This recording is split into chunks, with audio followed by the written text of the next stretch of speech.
안녕하세요. 상생문화연구소 연구원 문계석입니다. 지난주에 이어 오늘 화이트헤드 과정 철학의 본 강의를 시작하도록 하겠습니다. 본 강의를 위하여 화이트헤드 과정 철학의 대가로 알려지신 문창옥 교수님을 이 자리에 모셨습니다. 교수님 안녕하세요. 네, 안녕하세요.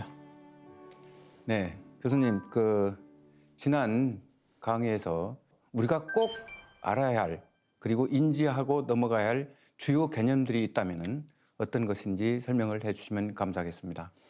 네, 아직 중요한 개념들이 그렇게 많이 나오진 않았어요. 그러나 한 가지 꼭 이제 기억해 두실 거는 앞으로 반복되겠지만 현실적 존재라고 하는 것은 그 파악을 통해서 만들어지고 있는 존재다. 그러니까 만들어져 있는 존재가 아니라 만들어지고 있는 존재다라고 하는 게 가장 중요합니다. 그걸 이제 화이트헤드 용어로 하면 합생이라고 그러죠. 그러니까 합생 중에 있는 존재다. 이게 가장 중요한 포인트가 아닐까 싶습니다. 그러니까 주체가 있어서 주체를 만드는 게 아니고 아직 주체는 없어요. 그 주체를 만들어가는 과정이 합생입니다. 그 과정 속에 현실적 존재는 있습니다. 주체가 만들어지면 그러면 더 이상 존재하지 않습니다. 그건 이제 과거의 것이 되죠. 그런 점에서 현실적 존재는 정태적으로 존재하는 것이 아닙니다. 생성 과정 중에만 있는 존재라고 조금 이제 과하게 말하면 그렇게 말할 수 있습니다. 그곳에 꼭 주목해 주시기 바랍니다. 그럼 이번 시간에는 어떤 주제를 가지고 강의에 임하실는지요? 예, 오늘은 이제 이어서 지난 시간에 잠깐 예고를 해드렸습니다만은 그러면 그 현실적 존재라고 하는 것을 구성한 것이 파악이라면 그 하나하나의 파악의 활동 그거는 다시 어떻게 분석될 수 있을 것인가? 그러니까 좀 더 분석을 디테일하게 밀어붙이는 그런 대목에 이르게 됩니다. 그 도입부를 오늘 소개해 드릴까 합니다. 그럼 교수님을 강단으로 모시고 강의를 청해 듣도록 해보겠습니다. 교수님 강의 부탁드립니다. 네.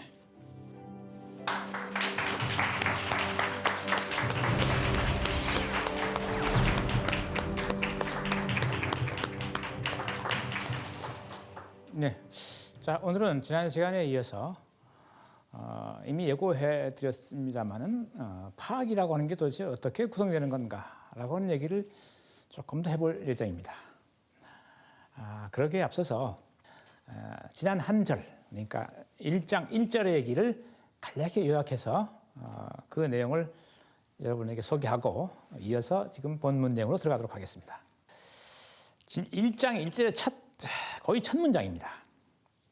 화이트헤드가 자신의 책이 도대체 뭘 하려는 것이냐라고 하는 얘기를 하는데 그 첫 문장에서 이 책은 현실적 존재라고 하는 것의 생성, 존재, 관계를 문제 삼는다. 그렇게 했어요.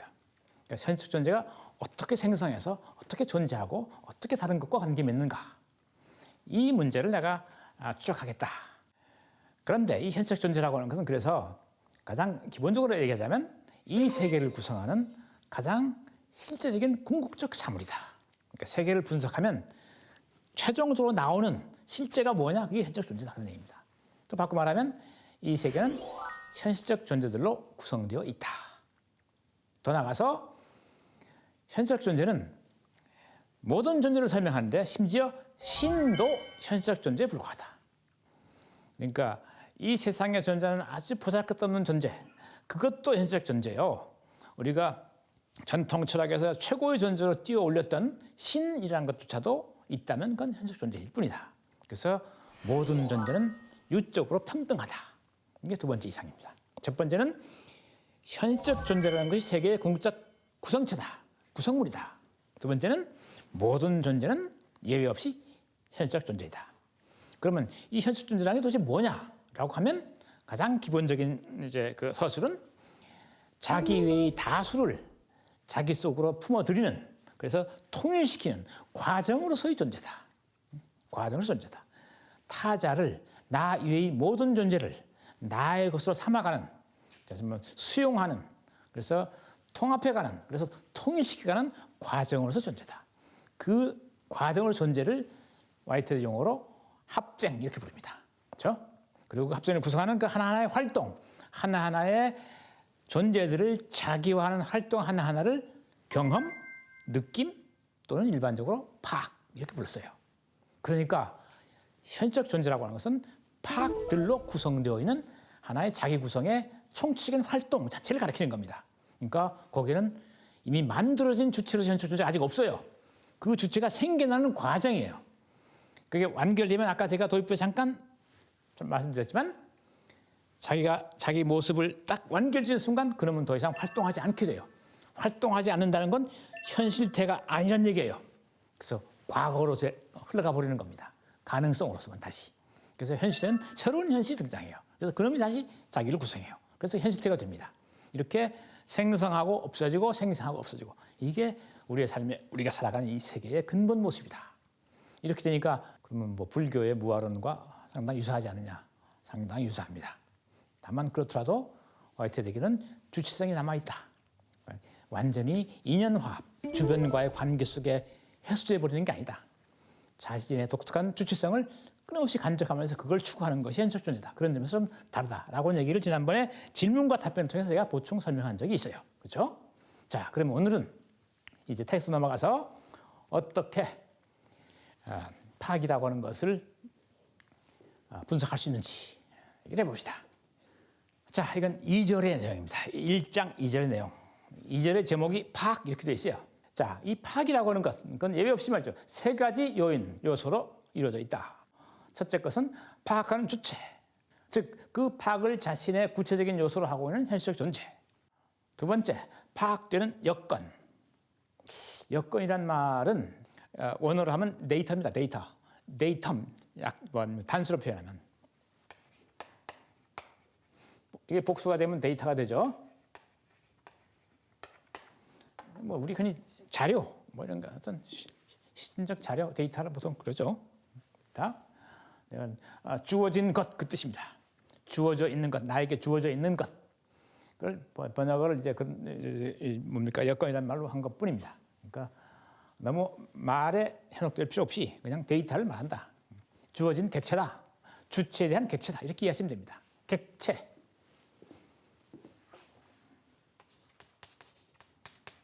여기 주체가 있죠. 이미 저기 파악하는 주체. 이게 상관적인 거죠. 그러니까 객체 하는 표현입니다. 객체 여건 비슷한 표현입니다. 그다음 세 번째 이게 가장 이제 YTD의 특성을 나타내는 어떤 항목이겠는데 그 주체가 그 여건을 파악하는 방식 어떻게 파악하고 있느냐. 지난 시간에 정석 평가라는 말을 잠깐 한 적이 있어요. 느낌은 그 여건, 그 대상을 그냥 투명하게 파악하는 것이 아니라 애착이 가는 걸로, 혐오스러운 것으로, 중요한 것으로, 쓸데없는 것으로 이렇게 평가하면서 파악한단 말이죠. 그래서 느낌이라는 말을 쓴다는 얘기를 한 적이 있어요. 그래서 주체가 그 여건을 파악할 때 어떻게 평가하고 있는가를 표현하는 그 항목을 주체적 형식, 원어로 하면 subject form입니다. subject form. 주체적 형식이란 말은 나중에 제가 좀 더 지나가면서 구체적인 사례를 들어 좀 더 이제 설명하겠고 우선 이거는 파악이라고 하는 것으로 분석하겠다 해놓고 나서 조금 문맥이 좀 달라지고 있어요. 어떤 한 주체가 품고 있는 단순한 물리적 느낌. 자, 느낌은 파악이라고 그랬어요. 근데 앞에 붙었어요. 두 가지 수로가 붙었어요. 뭐예요? 단순한 물리적 이렇게 있어요. 물리적. 그러니까 단순한 물리적 느낌이라는 건 느낌이라는 것이 한 종인 것처럼 보여요. 그죠?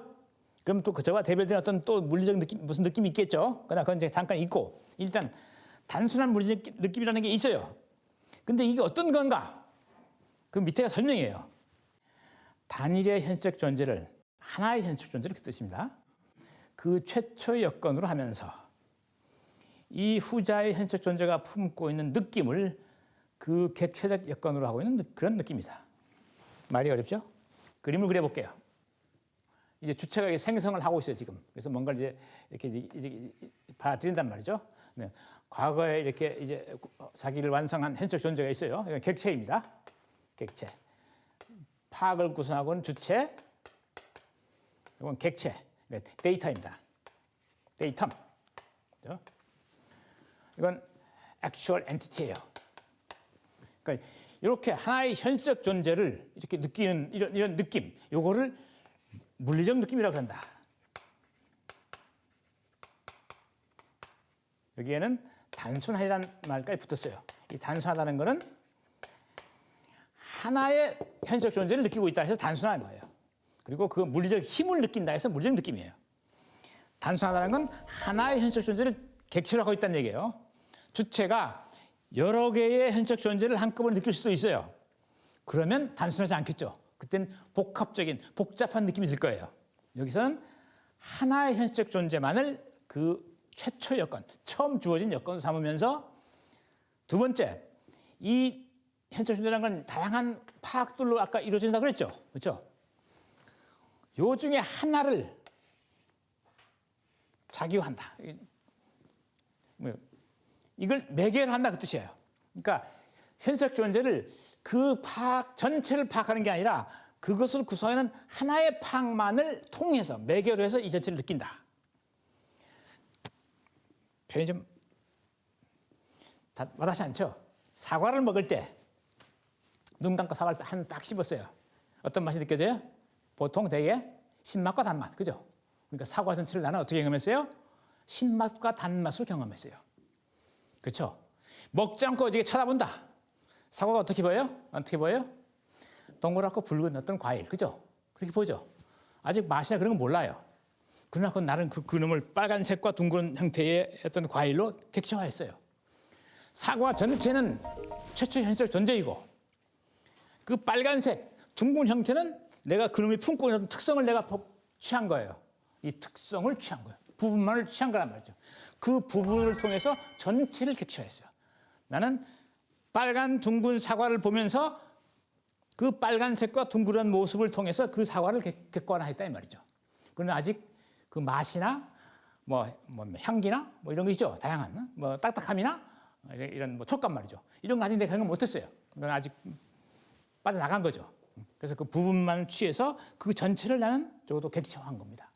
이 얘기예요. 그래서 전체를 최초의 여건,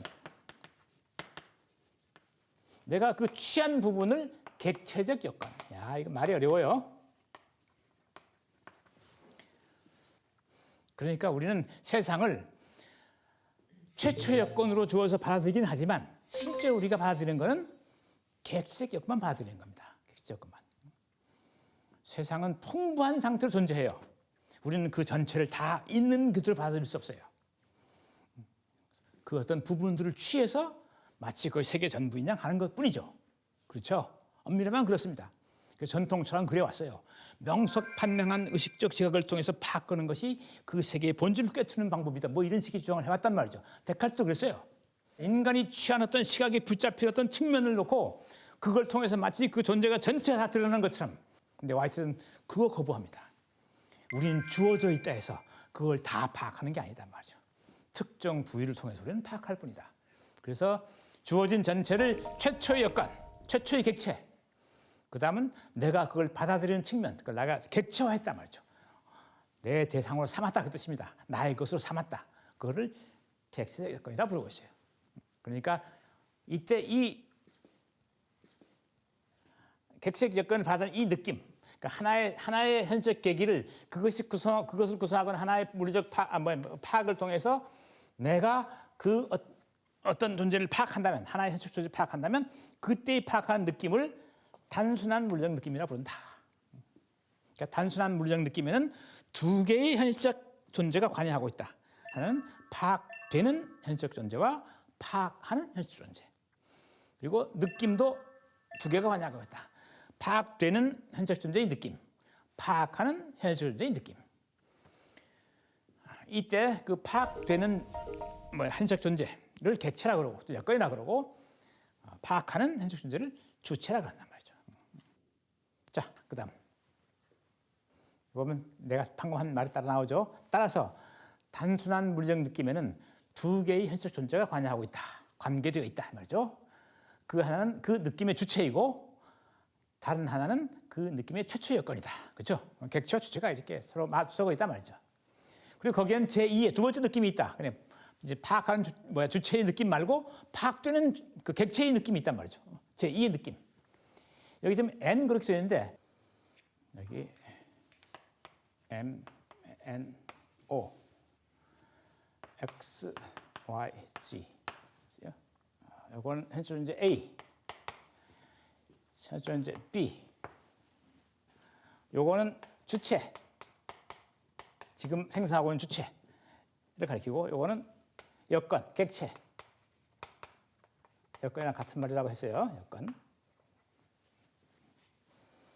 그림 그리면 요 n을 이렇게 올려 오는 겁니다. x로.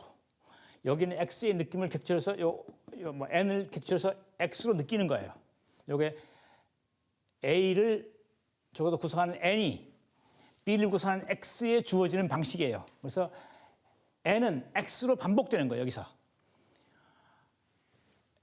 a가 가지고 있는 어떤 특성, 어떤 느낌이 x의 구성으로 옮아오는 거예요. 지난번에 우리가 느낌 또는 파악은 뭐라고 해서 벡터라는 적이 있어요. 벡터. 저쪽에 있는 것이 이쪽으로, 이쪽에 있는 요소가 이쪽으로 들어온 거예요. 빨간 사과의 빨강이 사과에 붙어 있다가 나의 눈의 빨강으로 넘어온 거라 이 말이에요.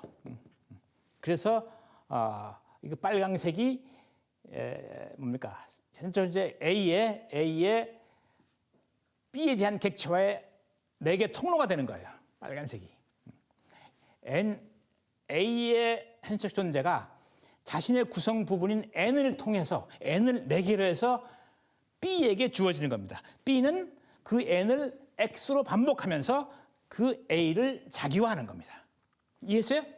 말이 어려운가? 난로가 뜨겁죠? 좀 있으면 어떻게 돼요? 내 손이 뜨겁죠? 얼마 온 거예요? 내 손이 반복한 거예요. 난로의 뜨거움을. 반복한 거예요. 저기는 뜨거워서 여기로 온 걸 얼마 온 겁니다. 그 얘기예요. 그러니까 그때 내 손은 그 난로를 뜨거움을 통해서 객체하고 있는 겁니다. 뜨거움을 통해서. 난로의 형태, 크기, 무게 이런 건 상관없어요. 지금. 그건 다 없고. 그러니까 크기, 형태 이런 건 필요 없어요. 뜨거움이라는 게 중요한 거죠. 그래서 요거는 부정적으로 있어요. 부정. 부정적 파악입니다. 요것만 긍정하고 있어요. 뜨거움만. 손은 적어도. 눈은 어떻게 했어요? 만약 눈이 난로를 본다면 어떻게 되겠어요? 눈은 뜨거움을 몰라요. 그죠? 뭐야? 형태, 모양, 뭐 크기, 요것만 보겠죠. 이런 식으로 각기 어떤 주체는 자기가 갖고 있는 목표에 비추어서 어떤 특정 측면을 자기화한다는 건데, 자기화한다는 건 그 특정 부분을 이쪽에서 반복한다는 얘기예요. 이걸 일반화하기가 참 이런 특정한 사례를 들면 뭐 그럴 것 같긴 한데, 이게 모든 게 다 그렇다고라고 하면 여러분은 좀 갸우뚱할 거예요. 그런데 우리가 뭔가를 먹을 때 매운맛을 먹으면 밖에 있는 그 매운맛이 내 입에서 반복되는 거예요. 그래서 우리는 이 혀는, 인간의 혀는 또는 인간의 피부는 매운맛을 반복하는 겁니다. 손도 화끈거리죠. 고추 만지면. 그죠? 고추가 갖고 있는 어떤 특정한 특성을 부분적으로 반복하는 거예요. 고추의 색깔은 여기서 무관해요. 그죠? 매운맛과 붉은색과는 무관해요. 우리가 그걸 연상시켜서 붉은 고추가 맵지라고 할 수는 있지만 사실 매운맛과 붉은색은 아무런 관계가 없어요. 그러니까 손이 고추를 매운 것으로, 또는 혀가 고추를 매운 것으로 경험한다. 그건 맵다라고 하는 성질을 손에서 또는 혀에서 반복하는 겁니다. 그때 그 성질이라는 게 뭐냐? 그건 어떤 특정한 힘이에요. 힘. 뜨겁다는 것과 마찬가지. 뜨겁다는 것도 힘이죠. 뭡니까? 이 공기가 활발하게 움직이면 뜨거워지는 거 아니겠어요? 그죠? 매운 것도 비슷한 거죠. 어떤 화학적 성분이 강력하게 자기 주변으로 이렇게 영향을 미칠 때 우리가 매운맛을 느낀다. 뭐 이런 거란 말이죠. 그게 어떤 힘이에요. 그러니까 특정한 힘을 내가 반복하는 겁니다. 여기서. 그래서 그 힘이기 때문에 이건 물리적인 거예요. 그래서 물리적 느낌. 말이죠. 저기 있던 힘이 이쪽에 있는 힘으로 반복되고 있다. 뒤에 조금 가면 이런 물리적 느낌은 인과작용의 기본이다 말이야. 원인과 결과의 기본이다. 그러니까 인과의 사례는 뭐 많죠. 어떤 A라고 하는 사건이 일어나서 뒤이어서 B라는 사건이 일어났는데 그 사이에 필연적인 연관이 있어 보인다. 그러면 우리는 앞에 것을 원인, 뒤에 것을 결과 이렇게 부르죠. 내가 돌멩이를 던졌어요. 근데 앞에 보니까 내가 미처 발견하지 못한 유리창이 있었단 말이죠. 날아가서 돌멩이는 속절없이 유리창을 깨뜨렸어요. 그러니까 내가 던진 돌멩이의 그 비행, 그건 원인이고, 그죠? 그래서 부딪힌 건 원인이고 유리가 깨진 건 결과죠. 그때 어떤 작용이 있었던 거, 어떤 물리적 힘이 작동한 거예요, 그렇죠? 물리적 힘이 돌멩이에서 물리적 힘이 유리창에서 반복된 거예요. 그러니까 유리창이 그걸 감당하지 못하고 깨진 거죠. 그렇죠? 그러니까 모든 세상의 이제 근본적인 관계는 이렇게 물리적 힘의 전달과 수용의 관계로 이루어져 있다. 이게 화이트헤드의 신념이었어요. 그래서 그걸 설명하는 가장 기본적인 범주가 물리적 느낌입니다. 단순한 물리적 느낌. 물리적 느낌은 반복한다. 또 다른 표현하면 재생한다고 표현하기도 해요. 리프로덕션이라고 표현하기도 해요. 반복한다. 앞에 주어진 힘을 이곳에서 반복한다. 저기 있던 것을 이곳으로 끌어와서 반복한다. 그런 뜻입니다. 그러니까 이거는 우리가 이렇게 주객으로 나눠서 이렇게 이해하니까 이게 얼핏 이해가 잘 안 될 수 있는데, 그냥 하나의 사물의 상태를 놓고 우리가 한번 분석해 보면 이게 그렇게 이해하기 어려운 얘기가 아니에요. 무슨 말인 거니? 이제 불에 달구어진 이제 어떤 그 철 조각이 있다 그럽시다. 그럼 그 뜨거운 것이 한참 가겠죠. 근데 그 철 조각을 구성하는 현실 계기들이 있을 거예요. 현실 존재들이. 그렇죠? 앞선 놈이 생성하고 없어지고 생성하고 없어지고 이런단 말이죠. 이해했어요? 상상하세요. 철 조각은 하나의 존재가 아닙니다. 끊임없이 생성하고 소멸하고 생성하고 소멸하는 현실 계기들의 어떤 집단이에요. 그죠? 그러니까 그 현실 존재들은 끊임없이 앞에 것을 반복하고 있는 겁니다. 다만 그 반복이 완전하지 않기 때문에 서서히 식어가는 거예요. 오케이? 이해했어요? 우리가 생명체인데 나이가 들어가죠. 우리가 만약 어렸을 때 우리 모습을 완벽하게 반복하고 있다면 우리는 성장하지 않을 거예요. 늙어가지도 않을 거예요. 우리는 반복하는 가운데 끊임없이 벗어나고 있어요. 일탈하고 있어요. 과거로부터. 그러니까 과거와 달라지는 겁니다. 그러나 물론 거기에는 재생의 요소가 있어요. 끊임없이 반복하는 요소가 있단 말이죠. 그래서 우리는 달라졌음에도 불구하고 같은 나라고 하고 같은 사람이라고 그러는 거예요. 같은 사람이라고 하는 이유는 물리적 재생이 있기 때문이에요. 그런데 그 재생이 완벽하지 않다. 뭐가 있다? 부정의 요소가 항상 동반된다. 그래서 달라지는 겁니다. 이 세상에 어떤 것도 고정된 채로 있을 수 없단 말이죠. 물론 완벽한 탈출은 불가능해요. 물리적 힘이 끊임없이 영향을 미치기 때문에. 재생 요소가 있기 때문에. 그러나 100% 완벽하게 재생될 수는 없다. 버려지는 요소가 있기 때문에. 그래서 달라진단 말이죠. 이게 이런 식의 그 어떤 그 안정과 물리적 세계의 안정성과 동시에 그것이 끊임없이 무너져가고 있다는 그 두 가지를 동시에 표현하기 위해서 이 그림을 그린 거예요. 부정과 긍정, 반복과 거부라고 하는 관계가 있단 말이죠. 앞서는 것과 후행하는 겁니다. 이거는 저기 있는 거 여기 있는 것이라는 관계도 되지만 보다 근본적인 관계는 이건 시간적 관계예요. 시간 축위에서 벌어지는 겁니다. 시간 축위에서. 타임. 시간이 달라지면 물론 공간 달라져요. 이놈이 있던 장소와 이놈이 있던 장소는 다르죠. 시간이 달라지니까. 우리는 되게 그 전통 서양 철학에서 말이죠. 과학적 인식에서 그렇고 인식 주체와 인식 객체 사이에 시간을 고르지 않는 경우가 왕왕 있어요. 뭔가 투명하게 내가 쳐다보면 저놈의 본질을 팍 한단 말이죠. 이렇게 생각하는데 그건 아주 낡은 사고방식이에요. 인식의 관계는 시간의 관계입니다. 우리는 어떤 사건을 인식했을 때 이미 그 사건은 과거의 것이에요. 우리가 인식한 거는. 나와 동시적인 것은 인식하지 못해요. 감각할 수 없죠. 잘 알려진 게 우리가 몇 광년 떨어진 거리에 있는 어떤 별. 지금 있는 거 아니죠, 그죠? 옛날에서 흘러와가지고 나한테 영향을 준 게 지금일 뿐이지, 그죠? 지금 없어질 수 있잖아요, 그죠? 그러니까 우리가 인식한 대상은 여러분 지금 내 앞에서 지금 여러분 현재를 목도하고 있다. 여러분 나의 얼굴을 보고 있고 사실은 조금 전에 나를 보고 있고 나도 또한 여러분을 조금 전에 아주 마이크로한 시간이겠지만 여러분을 보고 있는 겁니다. 동시에 볼 수 있는 건 없어요. 왜냐하면 이건 물리적 작용이기 때문이에요. 감각은 물리적 작용이에요. 어떤 저쪽에서 빛의 영향을 받았을 때 나의 감각, 그러니까 시각 중추를 때렸단 말이죠. 물리적으로. 그래서 거기에 상이 맺힌 거 아니겠어요? 그죠? 그 거리만큼의 시간이 있어야 되는 거예요. 그러니까 주객 관계, 이건 시간적 관계입니다. 하나의 사물에서도 물론 시간적 관계입니다. 아까 했지만 철이 쳐서 시가가는 것, 그 시간적 관계입니다. 시간을 통해서. 그러니까 앞선 거는 객체고 뒤에 오는 거는 주체고, 또 주체가 끝나면 또 새로운 주체가 생기고 이러면 객체가 되고, 끊임없이 반복되는 것. 그러면서 서서히 반복하면서 또한 일탈해가는 이런 추이, 이게 자연의 추이인 겁니다.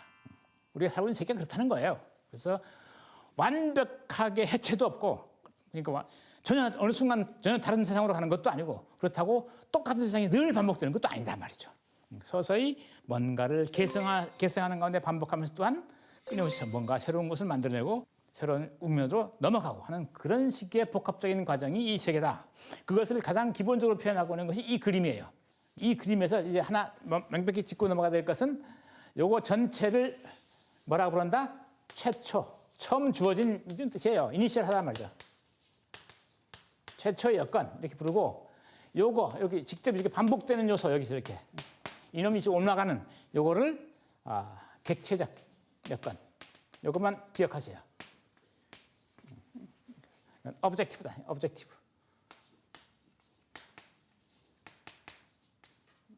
데이터. 데이텀. 데이텀. 최초 여건 데이텀. 최초 여건 객체적 여건. 그러니까 구별되는 거다. 여건은 여건이지만 구별되는 거다. 이거는 주어진 전체.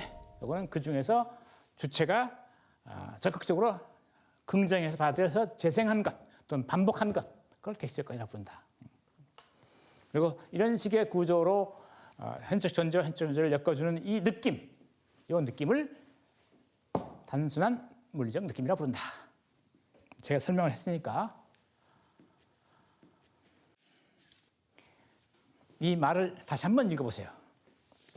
어떤 한 주체가 품고 있는 단순한 물리적 느낌은 단일한 말이 좀 어려서 그런데 그냥 하나의 현적 존재를 그 최초의 여건으로 하면서 이 후자의 현적 존재가 품고 있는 느낌을 그 객체적 여건을 하는 그런 느낌이다.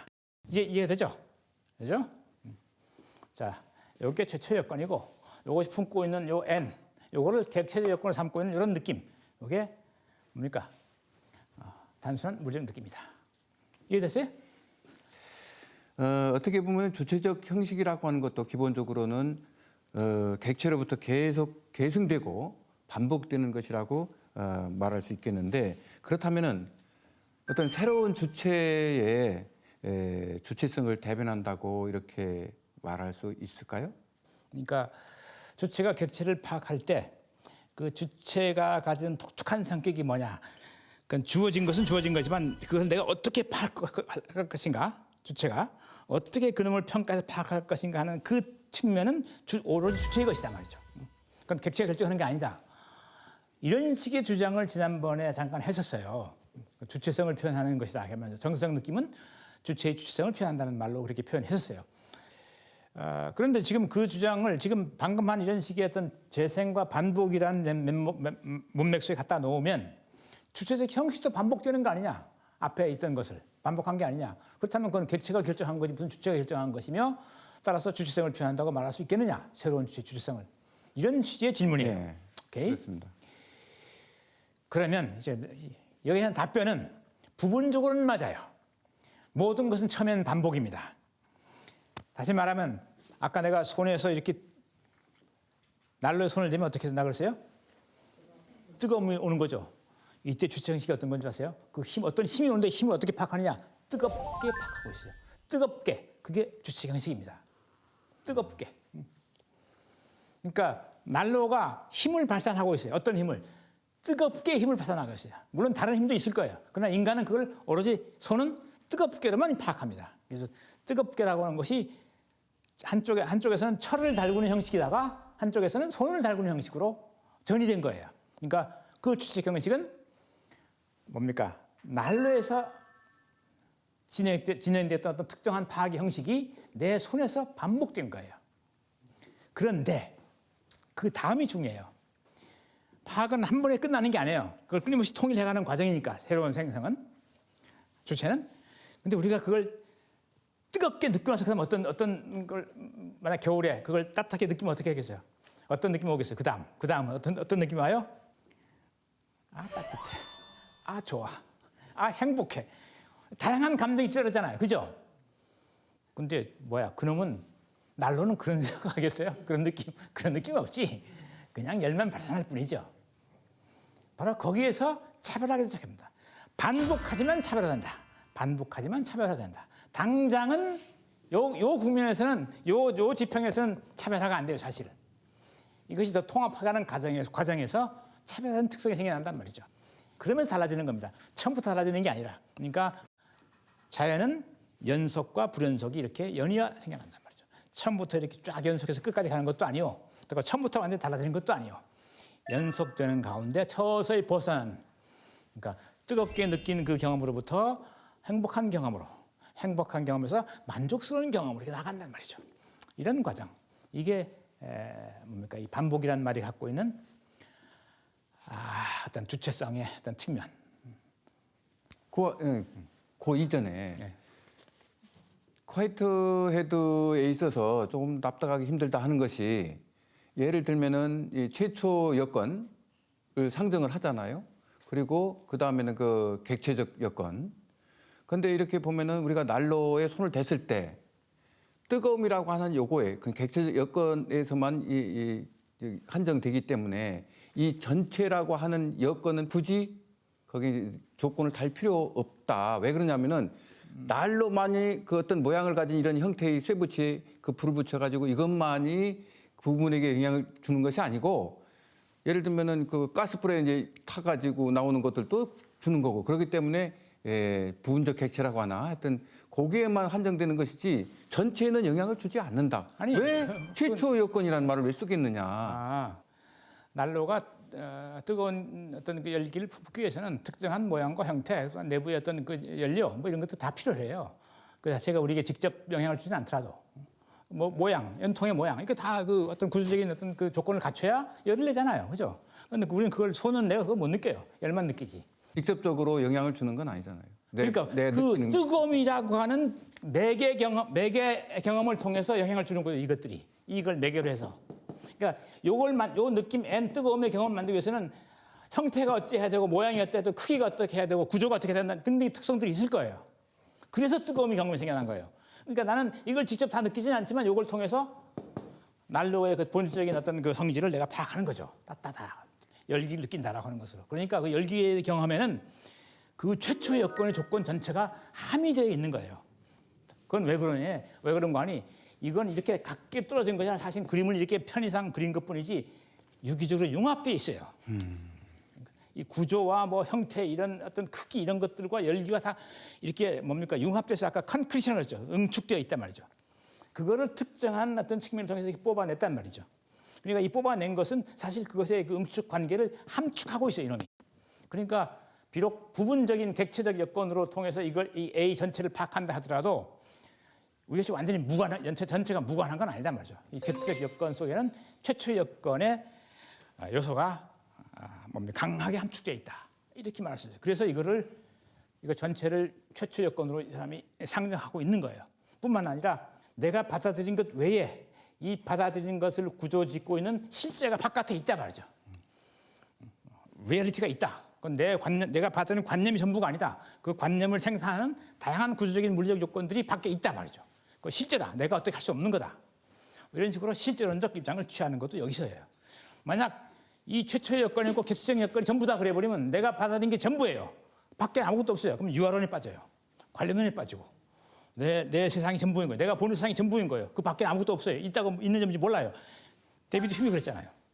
물론 그건 데비드 휴미 갖고 있는 뭐 진정한 의도였는지 그건 잘 모르겠는데 거기까지는 우리가 좀 조심스럽지만 어쨌든 데비드 휴미 말하는 그 명석한 얘기를 이렇게 쫙 펼쳐놓고 보면 우리가 아는 것은 인상과 관념뿐이다. 그 밖에 모른다.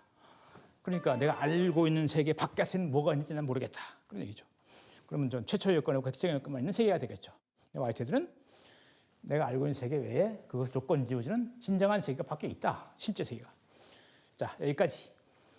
네, 교수님 질문할 게 있습니다. 본문에서 물리적 느낌이라는 용어가 계속해서 이제 반복되고 있는데요. 여기서 저희가 일상생활에서 이제 물리적이다라는 단어의 반대 의미로 정신적이라는 단어를 자주 사용합니다. 그런데 본문에서 이제 물리적이라는 게 반복되는 걸 보니까 화이트헤드가 주로 사용하는 물리적 느낌의 물리적이라는 단어의 뜻이 궁금합니다. 물리적 느낌이란 말은 정신과 직접 대비된다는 의미에서 물리적이라기보다는 정신과 물질은 파생적인 것이고 물리적이라는 말의 근본적인 의미가 뭐냐? 정신과 다른 것이다. 그건 아니라는 거죠. 그건 파생적인 뜻이에요. 파생적으로 나중에 우리는 그렇게 얘기했지만 물리적이라는 말의 근본적인 의미는 반복, 앞서의 힘을 반복한다 뜻이에요. 일탈 없이 반복한다. 있는 그대로 반복한다. 그게 물리적이라는 말의 가장 기본적인 의미입니다. 힘이 들어오면 그 힘을 오로지 반복해서 받아들인다. 그럴 때 물리적입니다. 그러면 그와 대비되는 표현이 뭐 정신적인 뭐가 어떻게 되겠어요? 그러면 반복하지 않는다가 되겠죠. 거절한다, 거부한다 그게 될 거예요. 그렇죠? 그건 물리적, 반물리적인 거예요. 그러면 엔티피지컬한 거 되겠죠.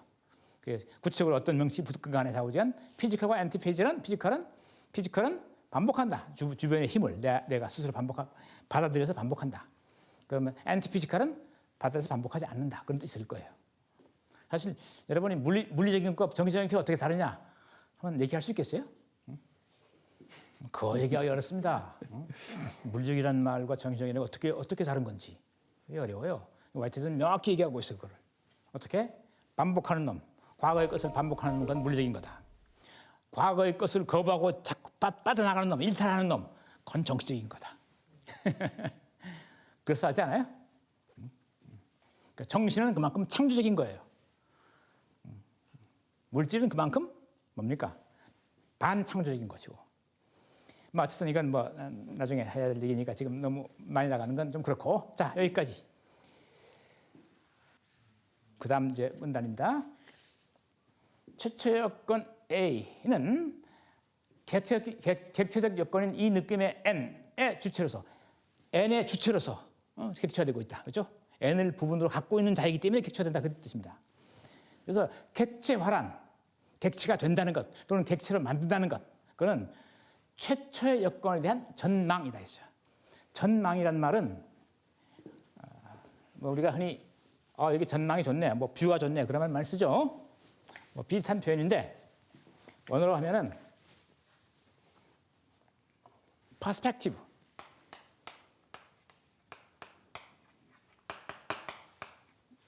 퍼스펙티브. 요거는 이거 많이 썼던 데가 그 미술사에서 근대 미술사에서 뭡니까 원근법 들어봤죠? 원근법 이게 원어가 그거예요.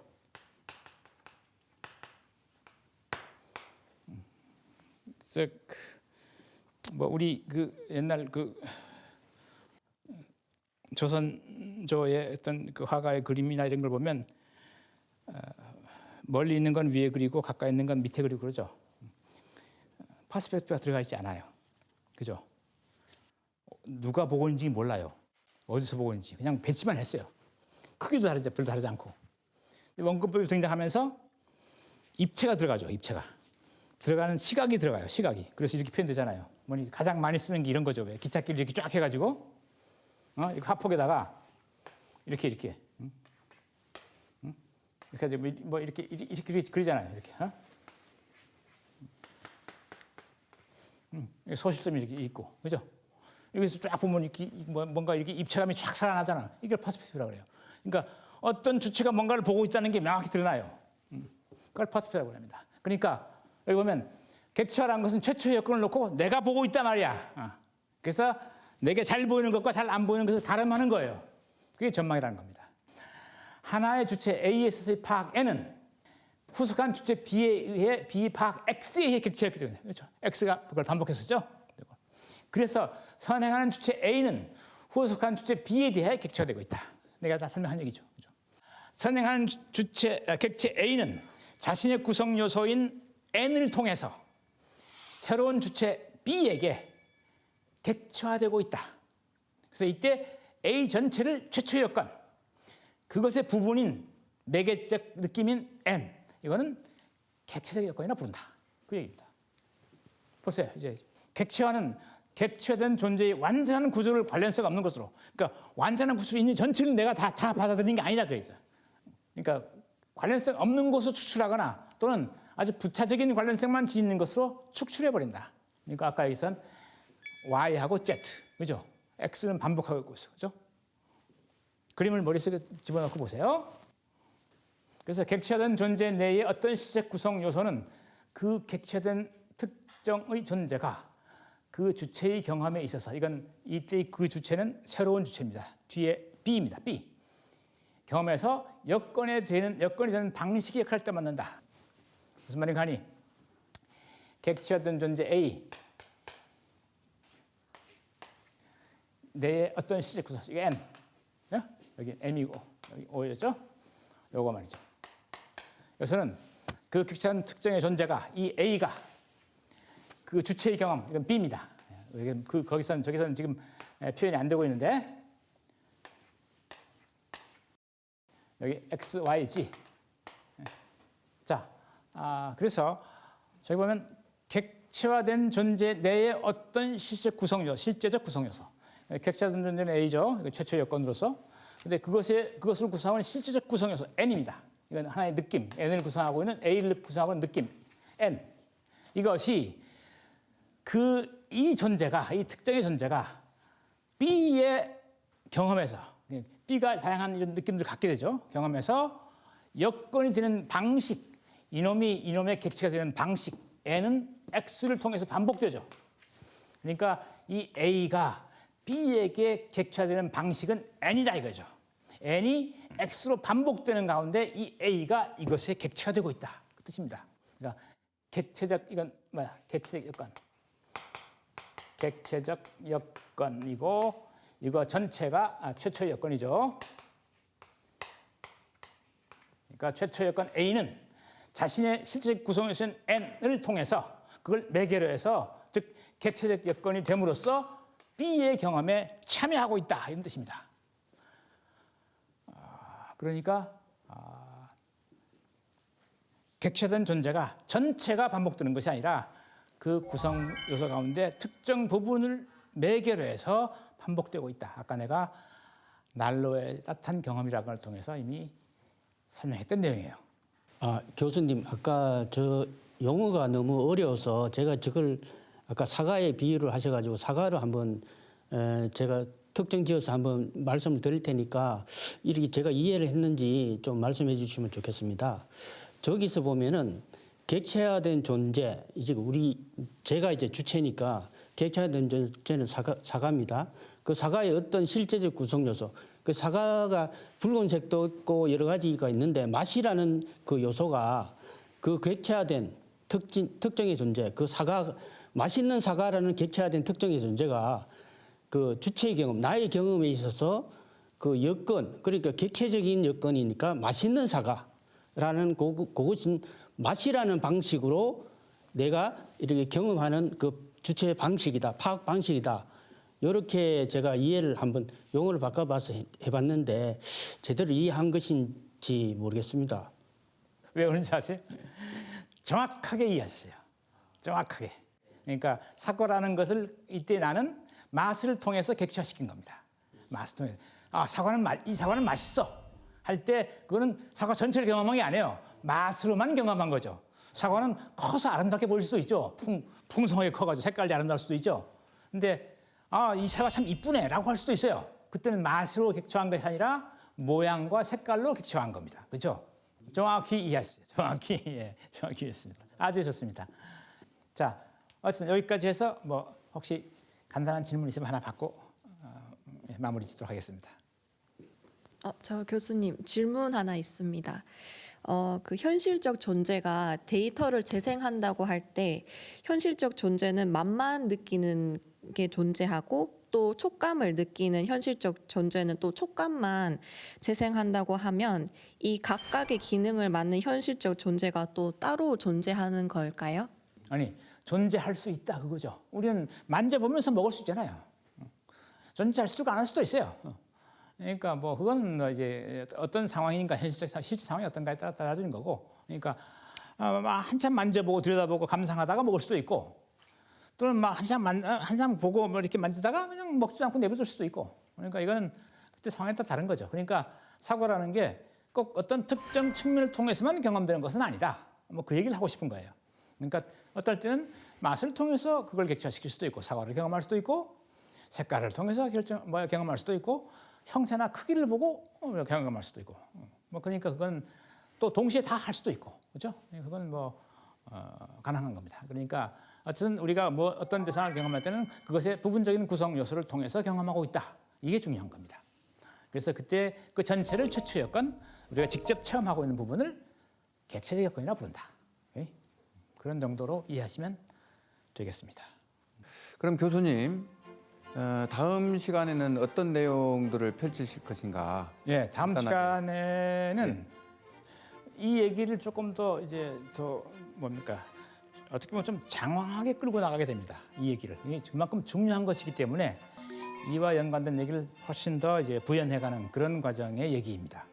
그러니까 단순한 물리적 느낌으로부터 어떻게 새로운 계기가 탄생하고 어떻게 그것이 과거의 세계를 반복하고 어떻게 또 벗어나는지, 그래서 어떻게 이런 식의 물리적인 어떤 그 반복과 재생이 있음에도 불구하고 새로운 것이 탄생하는 어떤 그런 배경이 되는지 뭐 등등을 앞으로 긴 시간을 두고 보게 될 겁니다. 어쨌든 다음 시간 얘기는 이 그림을 가지고 다시 시작하겠습니다. 예. 예, 잘 알겠습니다. 그럼 다음 강의를 기대하면서 오늘 이것으로 마치도록 하겠습니다. 감사합니다, 교수님. 예.